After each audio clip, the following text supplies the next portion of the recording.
Секој има право да протестира, порача премиерот Христијан Мицкоски прашан за коментар во врска со протестот што утре попладне ќе го организира Сојузот на синдикатите на Македонија за покачување на минималната плата на 600 евра.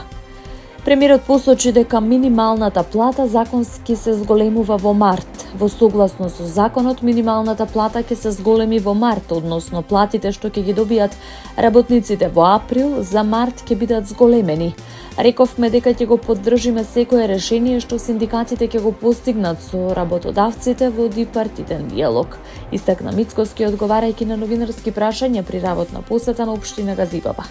Сојузот на синдикатите на Македонија за утре најави протест на кој ќе бара минимална плата од 600 евра, зголемување на сите други плати за 100 евра и достоинствен живот на работниците.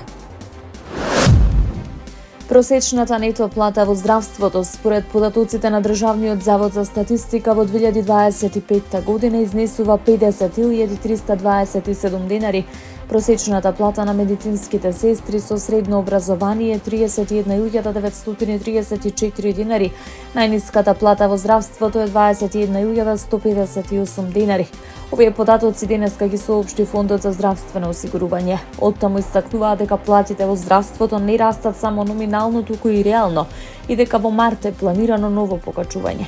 Просечната нето плата во здравството според податоците на Државниот завод за статистика во 2025 година изнесува 50.327 денари, во однос на 2023 номиналното зголемување изнесува 15,8%, додека реалното е 7,5%. Во 2025 година оваа плата е за околу 9,5% повисока од просечната нето плата во целокупната економија на земјата. Според ФЗОМ, овие податоци јасно укажуваат дека платите во здравството не растат само номинално, туку и реално. Со постигнатиот договор со репрезентативните синдикати во март оваа година е предвидено дополнително зголемување на платите во јавното здравство од најмалку 5% согласно спогодбата од 2025 година, која предвидува раст на платите од 5 до 7%, велат од Фондот за здравствено осигурување. Инспекцијските служби на Агенцијата за храна и ветеринарство во текот на вчерашниот ден спроведува вонредна инспекцијска контрола кај оператор со храна увозник на почетна формула за доенчиња, последователна формула за доенчиње и диететска храна за посебни медицински намени, за кои агенцијата вчера како контакт точка на системот за брзо предупредување за храна и храна за животни на Европската унија доби известување за пласиран небезбеден производ на македонскиот пазар.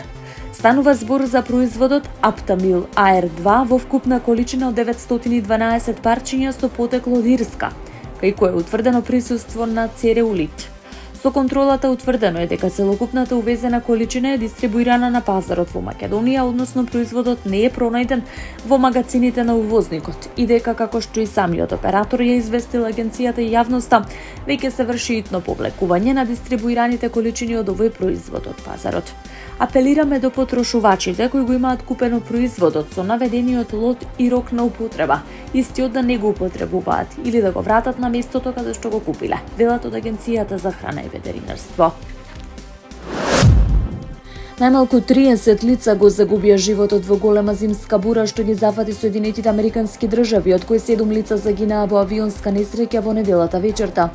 Истовремено милиони американци се соочуваат со последиците од арктички студови, поради што утринава над 530.000 домаќинства останаа без електрична енергија. Обилните снежни врнежи со над 30 сантиметри снег во 20 на сојузни држави предизвикаа масовни прекини во снабдувањето со електрична енергија. Се очекува температурите дополнително да се намалат во наредните денови под влијание на поларниот вител, воздушна маса која обично циркулира над северниот пол, но се прошири кон југ, особено во северните делови на земјата, каде што почувствуваната температура може да достигне до минус 45 степени Целзиусови. Повеќе од 175.000 лица се погодени во Тенеси, над 140.000 во Мисисипи, речиси 100.000 корисници се без електрична енергија во сојузната држава Луизијана.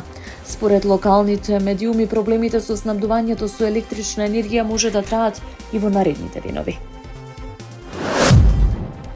Франција би можела по Австралија да стане втората земја која воведува старосно ограничување за користење на социјалните мрежи.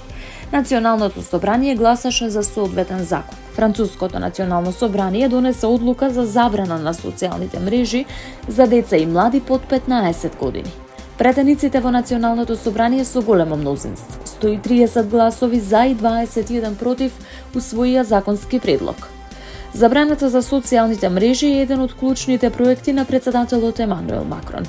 Според француската влада, таа треба да ја заштити менталната благосостојба на децата и младите.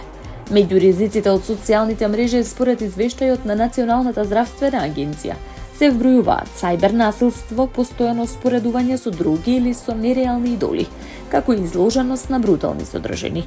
Сепак останува прашањето како технички ќе се реализира проверката на возраста. Досега нема механизам што овозможува ефикасна проверка на возраста и истовремено гарантира заштита на податоците. Ако законот во Франција конечно биде усвоен, земјата ќе стане една од првите што воведуваат толку рестриктивни правила за малолетници. После Австралија, каде од 2025 година важи забрана за користење на социјални мрежи за деца и млади под 16 години.